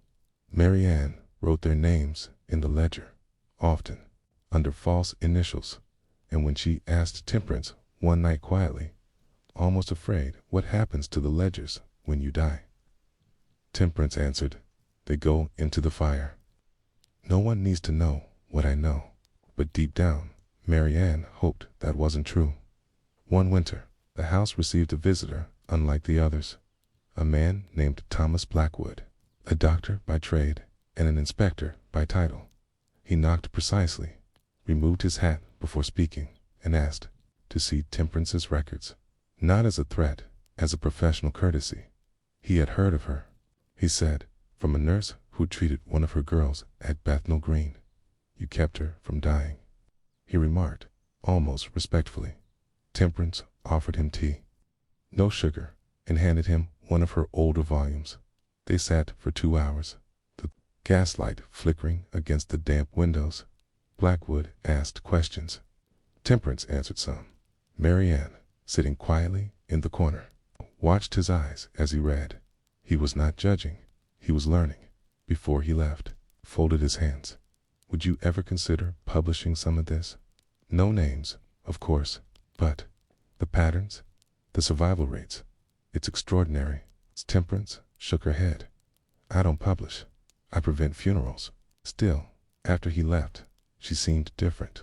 Not softer, but perhaps seen. That night, she added a new line to the front of the ledger. Pain is a form of information. What we do with it determines who lives. Marianne never forgot that line. Not when she delivered her first baby, alone, 2 years later. Not when the influenza came. Not when Temperance finally collapsed at the back step, clutching her ribs. But that belongs to another page. And so the question arises, in a city full of brothels, why did so few end up like the one on Barley Street? Why did so few women record, protect, and teach? Was Temperance Meyer simply an accident of circumstance? Or were there more like her silent, stubborn women, keeping others alive just long enough to change the ending? What else might be hidden in ledgers we'll never see? When the winter of 1869 arrived in London, came in with a damp wind that didn't howl, but crept seeping through bricks, through floorboards, and into the bones of those who had nowhere else to go. The gas lamps flickered low by 5 o'clock, and Barley Street fell silent long before most parts of the city. Even the usual bustle around Temperance Meyer's house grew quieter. Inside, the girls wore fingerless gloves when they cleaned, and 2 of the younger ones slept in the same bed just to keep warm. Mary Ann Stubbs had been living in the brothel for nearly 2 years by then. Not as a worker in the sense most would assume, but as an apprentice of sorts, though no one would have used that word. She wasn't paid in coin, not at first. Her wages came in the form of knowledge, trust, and eventually a braskie of her own. Temperance didn't hand out keys, but Mary Ann had earned hers. She knew how to boil the water just hot enough for soaking linen, but not so hot it damaged the fibers. She knew how to recognize when a girl's pale skin wasn't just winter fatigue, but the first signs of consumption. She had learned that girls lied often about pain, sometimes about a jand, that her job wasn't to scold them, but to listen. Between the silences, Temperance kept her ledgers on the 3rd floor, in a locked cabinet that smelled faintly of turpentine and lemon polish. The books were heavy, not because of the paper, but because of what they contained. Every page was dated. Each girl had her own code. Temperance used symbols rather than names. A triangle for those who had miscarried, a circle with a dot for those who were expecting, and an hourglass beside the name of anyone who'd suffered an episode that could turn. These symbols weren't for show. They were how women survived in a world that often did not care whether they lived or died. Mary Ann had begun adding her own marks, quietly and penciled. At first, Temperance scolded her. Then, one night, she said nothing, and the next day, she left a fresh pencil stub by the cabinet. That winter, a new girl arrived. Her name was Nettie, 17, small, with red blonde hair and a nervous twitch in her right eye. She had walked from Camden carrying a single satchel. Her boots were wrapped in newspaper to keep the soles from falling apart. Mary Ann was the one who opened the door that evening. She didn't ask questions. She simply took the satchel and led Nettie inside. Temperance observed from her armchair. "What do you think?" she asked Mary Ann later. Thin, frightened, but she has quick hands. Good, she need them. Nettie was assigned to laundry. At first, it was Temperance's when own started with clients. That only happened if the girl asked for it, and even then, only after she had proved she could handle 3 things: a drunk man's incoherence without flinching, the sound of someone crying through the wall without breaking down, the sight of blood that wasn't her own by the end of her 2nd week. Nettie had witnessed all 3. She still hadn't cried. One night, Temperance called her to the kitchen. She pointed to a basin of water, then to a stack of cloths. "Disinfect the cloths, stick them out to dry. Then you can eat." Nettie obeyed without complaint. Mary Ann watched her from the corner and whispered afterward, "She's going to make it." Temperance nodded. She might, if she follows the rules. Those rules, though never written on paper, were well known to every girl in the house. No man enters your room unless you've approved it verbally, and Mary Ann has recorded the time. If your monthly bleeding is late, you report it immediately. No shame, no hiding. You eat, even if it's just broth. An empty belly leads to fainting, and fainting means you're not safe. If you feel anything strange dizziness, a fluttering in the chest, a sudden chill, you speak. No one lies to Temperance, ever. These weren't rules of morality, they were rules of function. In a city like London, girls in the trade didn't die from scandal, They died from infections, starvation, and silence. One night, a girl named Elsie came down the stairs too slowly. Temperance noticed. "What's wrong?" she asked. "Nothing." Temperance stood. "Mary Ann, the kid." Mary Ann fetched it, a tin box of wrapped instruments, vials of tincture, and the tiny strips of linen they used as makeshift bandages. Elsie tried to sit. but collapsed before reaching the chair. There was no blood, no noise, just a slow, sinking fall. Temperance checked her pulse. It was faint. She asked Marianne to heat a compress and to run down to the apothecary for 2 ounces of laudanum. Not for pain, but for calm. By midnight, Elsie was stable. Later, as the fire crackled low, Temperance muttered she hadn't eaten in 3 days. Marianne said nothing, but she found the line in the ledger. The meals column had been left blank since Sunday. She added a mark beside it, a pencil X with a slash. The next morning, Temperance saw it and said only, "Good." That was the extent of praise in the house. 1 word, occasionally 2. More than that was considered indulgent. By late January, Marianne was handling many of the tasks Temperance used to oversee. She checked linens, refilled the vinegar solutions, noted the girls' symptoms and appetites. She even learned to recognize the difference between a faint caused by hunger and one caused by early pregnancy. But it was Nettie who would test her. One morning, Nettie didn't come downstairs. Marianne climbed the staircase, careful not to wake the other girls, and knocked. No response. She opened the door. Nettie was on the bed, curled tightly, her hands gripping the sheets. Marianne stepped inside and said, "Tell me."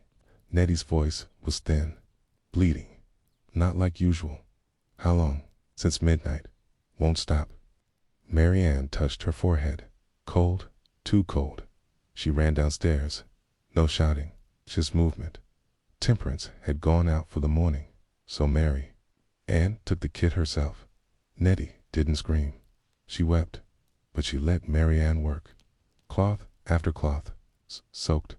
Marianne used everything she had. Compresses, pressure, tincture. Her hands shook, and then, mercifully, it slowed.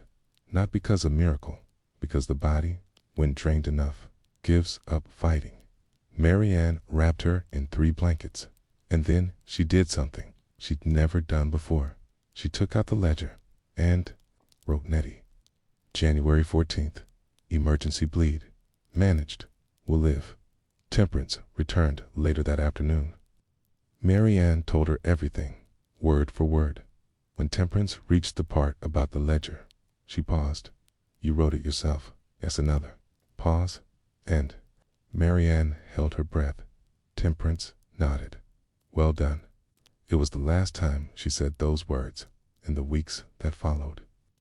Nettie recovered. The ledger was updated with a star beside her name, Temperance's private symbol, meaning fragile but reliable.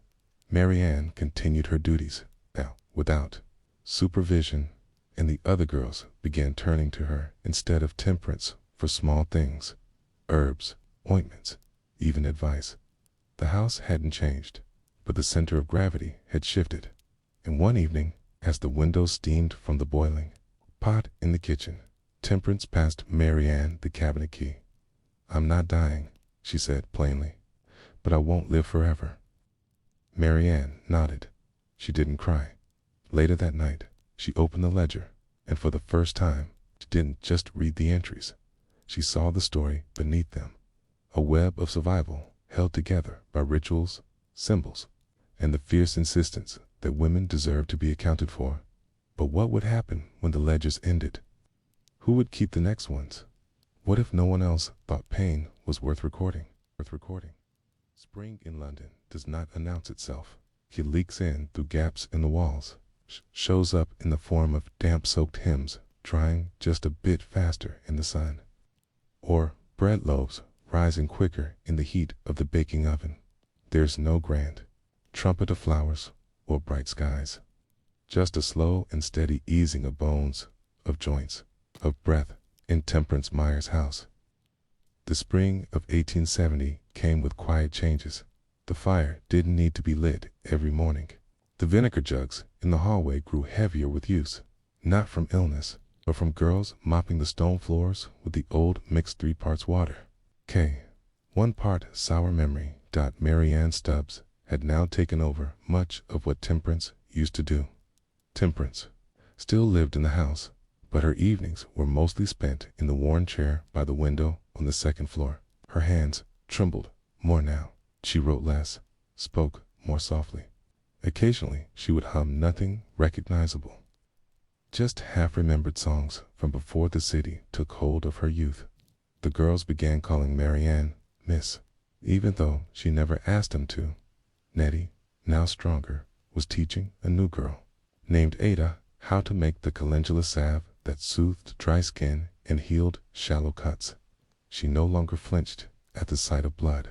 The house had become taut, exactly, but structured. And in a world where chaos clawed at the door every nightfall, structure was the only kind of peace a working woman could hope for. But peace is fragile. It came undone one foggy Tuesday when Elsie didn't return home.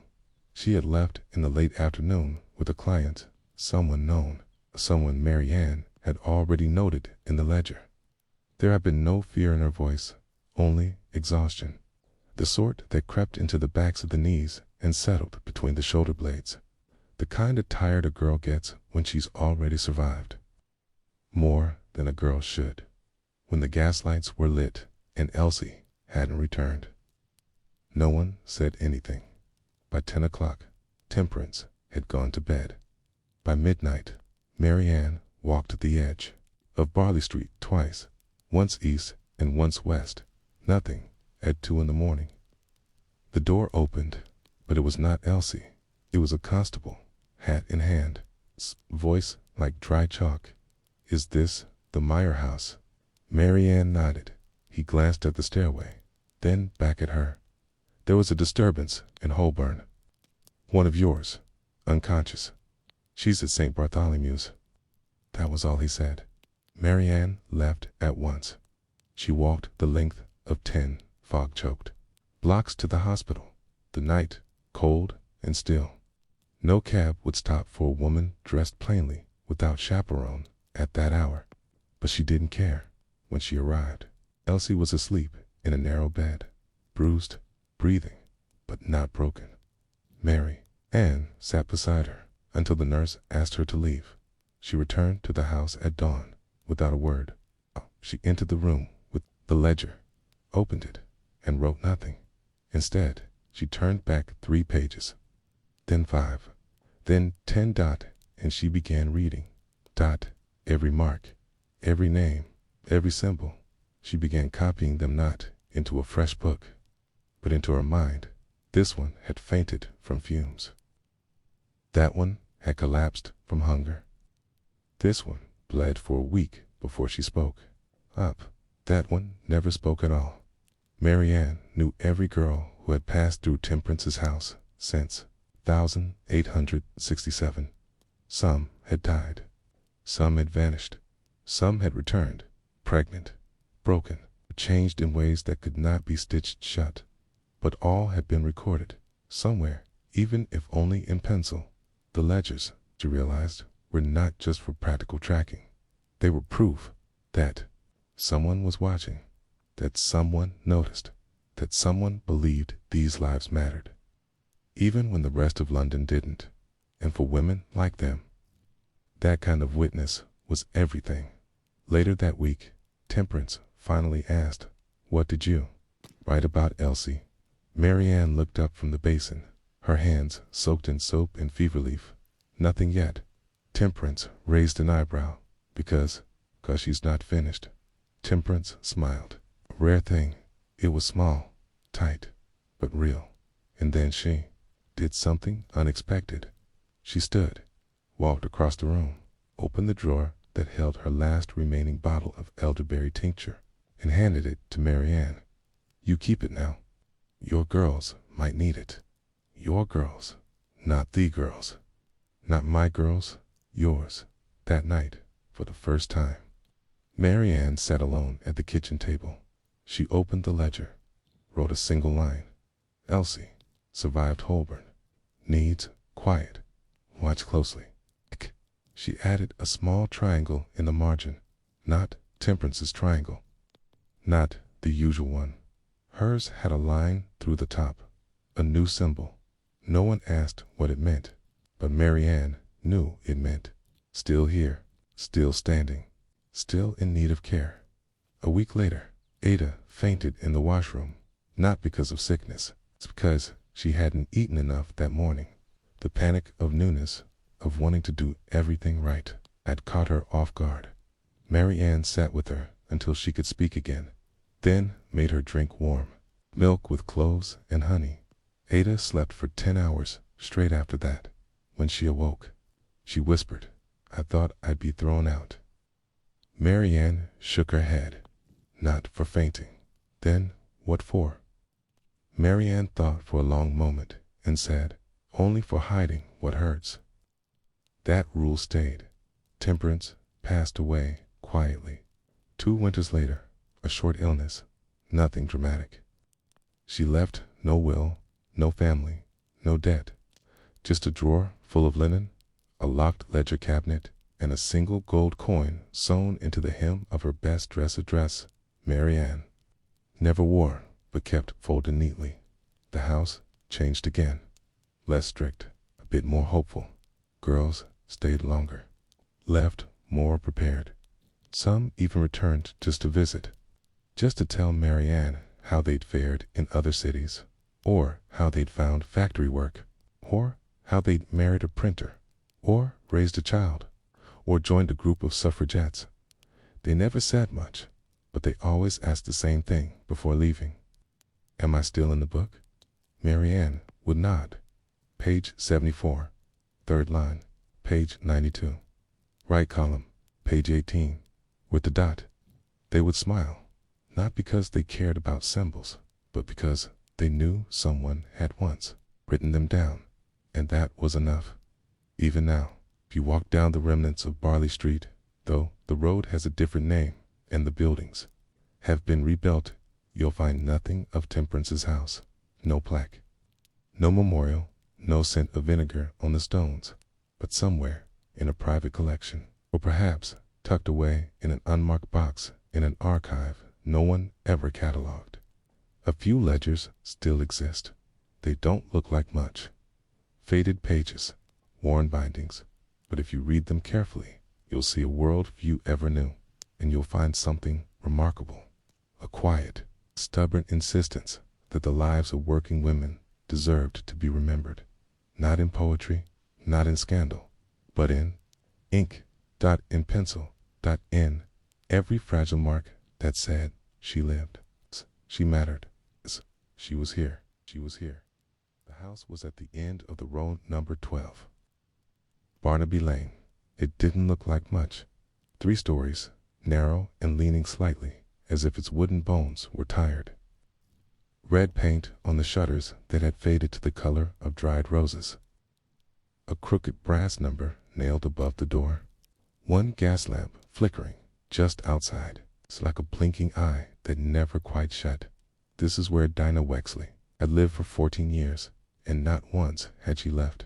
She arrived when she was 16, and by the time she turned 30, the other girls she had started with were long gone.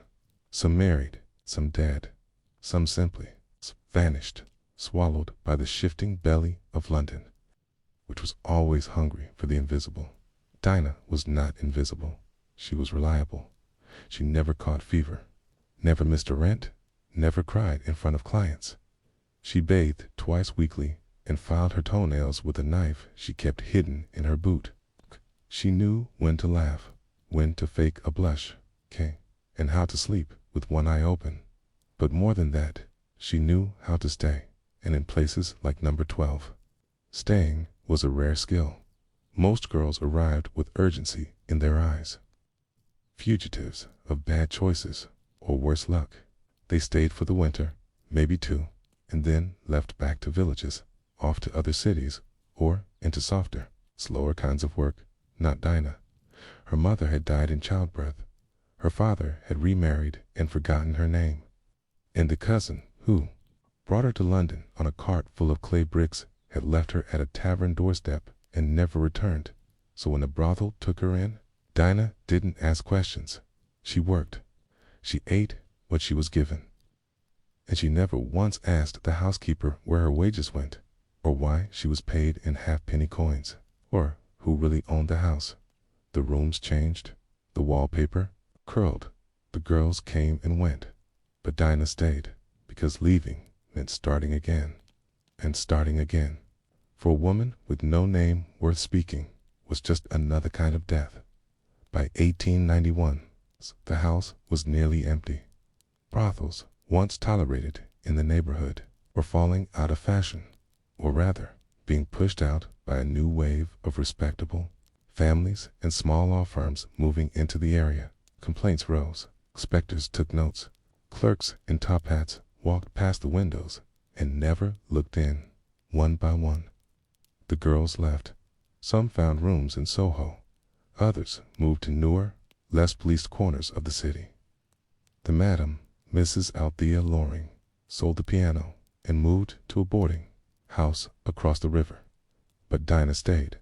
The landlord sent a notice saying the house would be repurposed into storage units by winter. She was told to vacate by the end of August. She nodded, then went upstairs and boiled potatoes in silence. What does a woman do when the only place she's ever lived tells her it's time to go? Where does she go?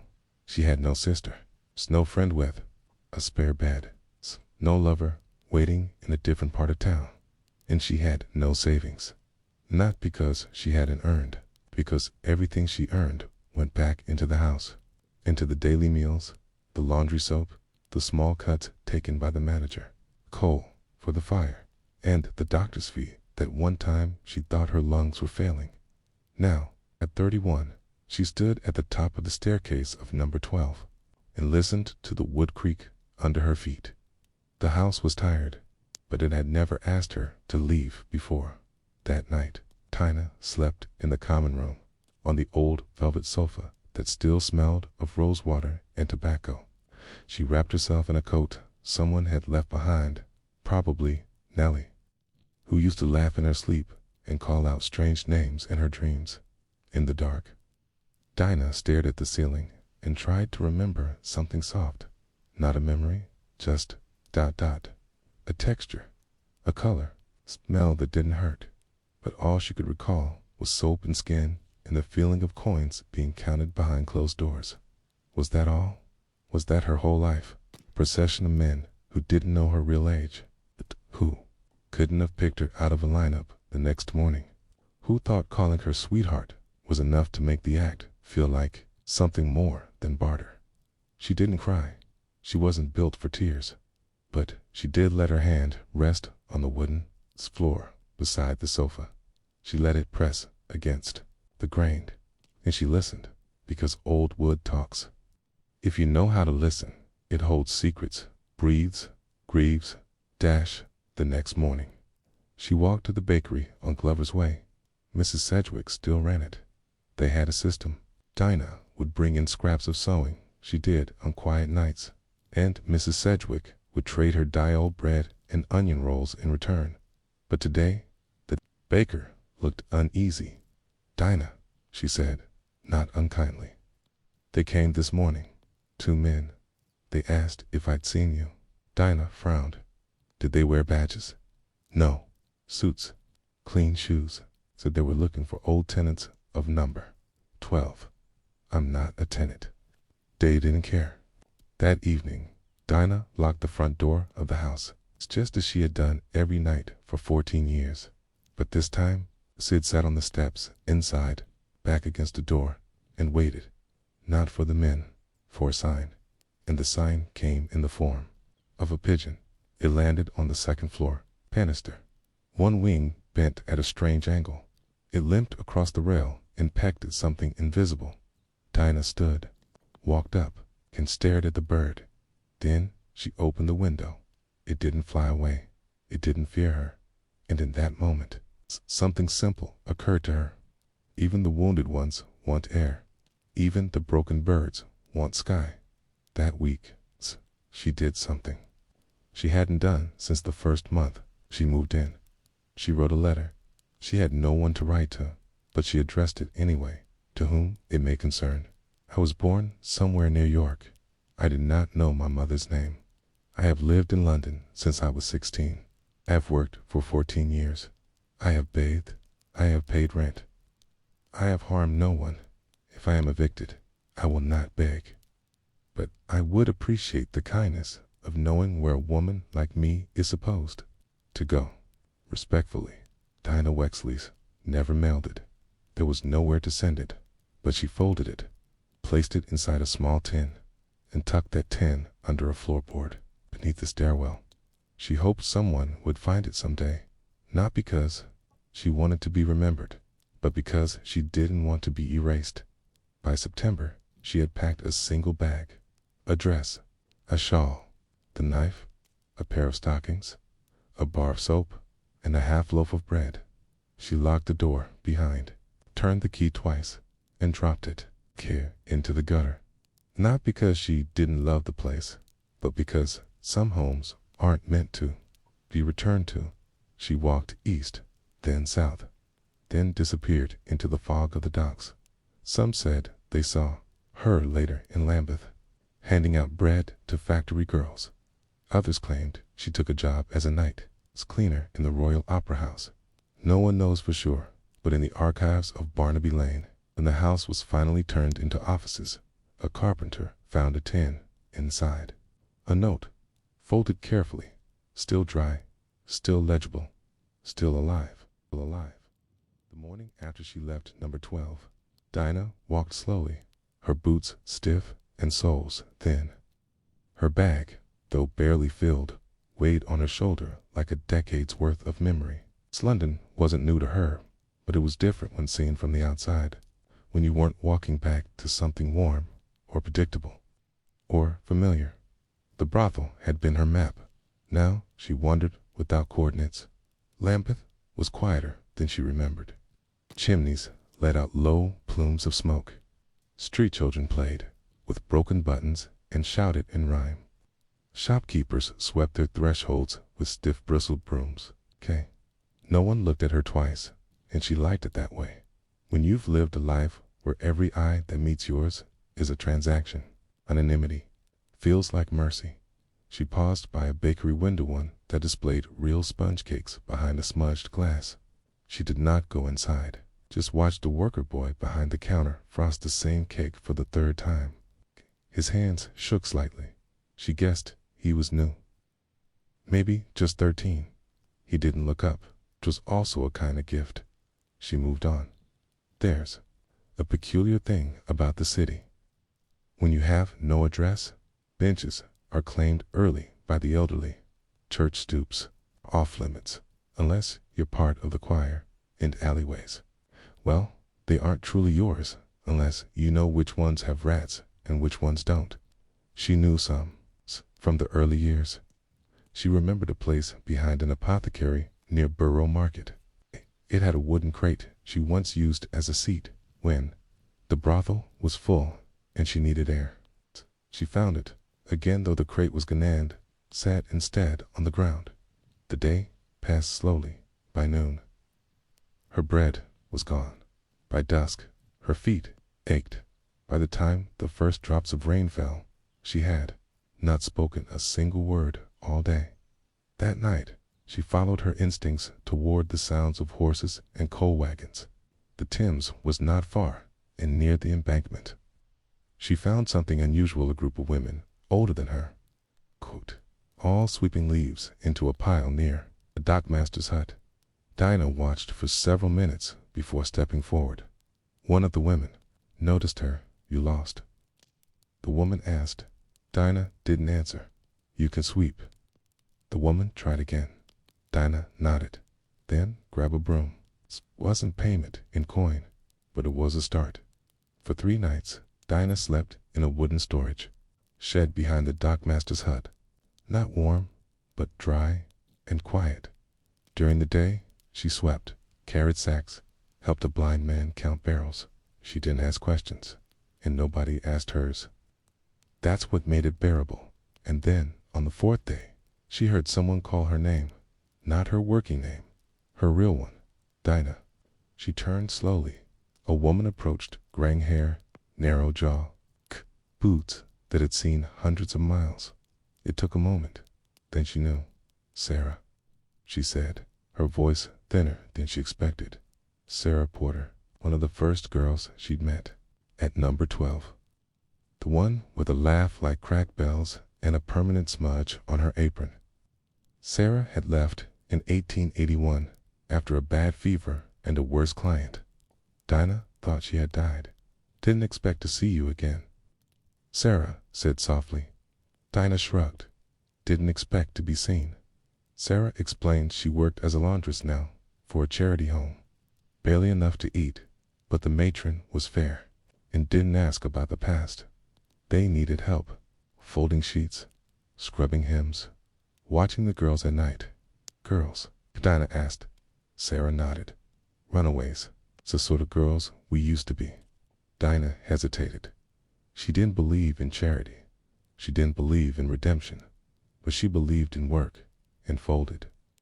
Sheets were softer than dockside crates, so she followed. The home was a stone building with ivy in the windows and floors that never stopped creaking. It smelled of soap and broth. Some of the girls were as young as 12. Others had infants of their own. They called each other by borrowed names. Rose, Ivy, 'cause the past was easier to carry in pieces. Dinah was not welcomed immediately. She was too quiet, too hard around the eyes. But she made tea without being asked. She fixed the lock on the side door. She helped one of the girls stitch her bodice by candlelight, and slowly the silence softened. She became Miss Dinah. Not a title, not quite respect, but a space carved in a world that had no room for her before. She worked 6 months at the home. No wages, but she was fed, and for the first time, she wasn't the youngest, or the newest, or the most lost. She taught the girls things no one else could. How to spot bad clients, how to fake a cough on dangerous nights, how to walk without being noticed, and, most importantly, how to stay clean without water, how to wrap your feet to avoid blisters, and how to hide a coin where no one could find it. Useful things, the kinds of things you only learn if you've survived long enough to forget why you ever had to. Some of the girls left, some stayed, some broke down in the middle of the night, and whispered names into their pillows that didn't belong to them. Dinah stayed calm. She swept, she boiled herbs, she wrapped sore ankles, and every now and then she wrote another letter, never mailed, always folded, tucked behind loose bricks, or slipped into the hems of curtains. Each one said something different. Each one was a part of her she couldn't say out loud because survival was noisy, but healing was quiet. And then, in spring of 1893, she received a visitor, a woman in black, veil, hat, gloves, with stitching so fine they looked painted on. The woman asked for Miss Wexley. No one had called her that in years. They met in the parlor. The woman introduced herself only as someone connected to a group called the Ladies' Circle of Temperance and Mercy. They were building homes for women, real homes, paid staff, brick walls, books on shelves, even gardens. They needed women who could teach, but more than that, they needed someone who could listen without flinching, who could sit with the terrible, ordinary truths of a ruined life and not turn away. Someone like Dinah. The offer wasn't glamorous. No titles, no salary to speak of, but room and board, and a place at the table, a chair that belonged to her. Dinah said yes, not because it sounded noble, but because it sounded possible. And in her world, possibility was the rarest currency of all. By the end of that year, she lived in a converted manor outside Whitechapel. 4 rooms upstairs, 3 girls to a room, and Dinah, finally, with one of her own. There was a window, and a bed, and a desk where she placed every folded letter she had ever written. One day, she hoped to read them all again, but not yet. Not until she believed she had truly left number 12 behind. Not until she believed that all the dust, all the echoes, all the shadows of men who never asked her name had finally drifted off her skin. Not until she had learned what it meant to be a woman without debt. A woman with a name that didn't need to be whispered. And yet, some nights, when the girls were asleep and the lamp was low, Dinah would look out the window and she would think about the old house on Barnaby Lane, about the cracked piano, the coat on the sofa, the bird with the bent wing, and she would wonder, was it still standing? Did anyone live there now? And had they noticed the missing stair plank, the one that held a tin? A tin with a letter. A letter that didn't ask for pity, only space, only time, only to be seen once before being forgotten properly. Just once. There's a strange hush that settles over houses after midnight, not the noise of sleeping bodies, but the silence of memory, of walls remembering, of floors creaking, just a little from the weight of all the feet that no longer passed through them. Dinah had begun to listen to that hush. She listened the way other people listened for the weather or the church bell. The silence told her things. Which girl was restless? Which one had wept silently? Which one had nearly laughed and come back? She never raised her voice, never barked orders, but she left tea by the door at the right time. She replaced stockings that mysteriously disappeared. She tightened bed sheets and left tiny scraps of bread wrapped in cloth for the girls who pretended they weren't hungry. She became the kind of woman she once needed. She didn't smile often, but when she did, it was so rare, so genuine, that it made the youngest girls blink like they'd seen the moon move. And when they asked her if she'd ever been like them, she told the truth. Just not all of it. I lived in a house in London, she'd say, where the piano was always out of tune. That was all. They didn't ask more, because sometimes the pain in someone's voice says more than the story ever could. In spring of 1895, she planted a garden, a real one. It had thyme and cabbage, and one crooked row of lavender that refused to grow straight. The earth was rocky, but she worked at it. Kneeling in the soil every morning before breakfast, she hummed the same lullaby over and over. No one knew the words. She'd long forgotten them herself. Taint, but the melody had weight. It made the wind feel slower, like it was listening to Dot. And one day, she found something beneath the dirt. Not treasure, not bones, but a spoon. A bent, tarnished silver spoon with a scalloped handle and an initial half worn away. It wasn't valuable, but it was evidence that someone had eaten here long ago, laughed here, dropped something that mattered and never came back for it. She placed the spoon on her WINDOWSILL, not as decoration, that is a reminder that even the forgotten leave something behind. That same year, a new girl arrived. She was quiet, about 15, refused to give a name, carried a tiny linen pouch around her neck, and clutched it. She slept. She didn't cry, didn't talk, didn't even flinch when someone touched her. Just sat still every night. Dinah didn't push her. She left a comb near her pillow, a fresh apron folded at the foot of her bed, a plate of food served warm instead of cold. And after 6 days, the girl finally spoke. One word: Birdie. It wasn't her real name.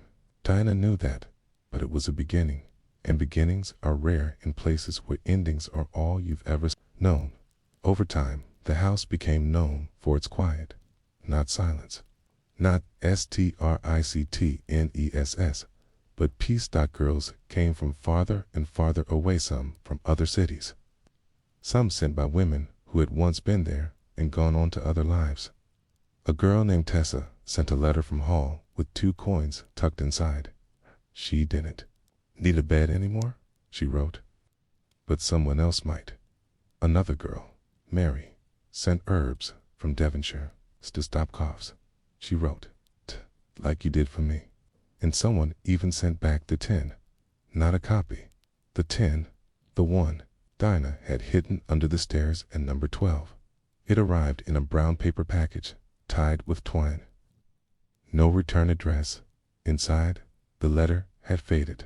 The ink had bled, but her name was still visible: Miss Wexley. Dinah sat with it for a long time, then burned it in the fireplace, not from shame, but because she no longer needed it to exist outside herself. Her name had been carried, held, delivered. That was enough. As the years passed, she stopped counting them. The garden grew more generous. She learned the names of all the birds that nested near the fence. She kept a jar of buttons near the front door in case someone needed one. She drank tea without sugar and slept with the window open, even in winter. One day, in the fall of 1901, she woke with a sharp pain in her side. Nothing dramatic, just a reminder that the body, like a house, will one day settle into the ground. She didn't panic. She swept the floor, folded her linen, and wrote one last letter. This one was not hidden. She pinned it to the inside of her wardrobe in a plain envelope. It read, "My name is Dinah Wexley. I was born in a place no one remembers. I lived in a house where the piano never sang in tune. I have served tea, swept floors, held girls while they cried, and buried the version of myself that didn't know how to survive. If someone finds this, know that I was here, that I made something quiet and good, that I mattered in the smallest ways." That night, she lit a candle and sat by the window. She didn't die then, not for many months, but the house felt it, like the wind pausing outside the window, like the floor waiting for the next footstep that never came. Dinah passed in her sleep in early stage 1902. No family claimed her, but the house was full of women who did. They washed her with care, buried her near the lavender she had planted herself, carved a stone that read only, "D. Wexley." She made quiet into shelter. They didn't need to say more. They knew, they remembered, and the world, which had so often refused to remember her, was now dotted with women who did.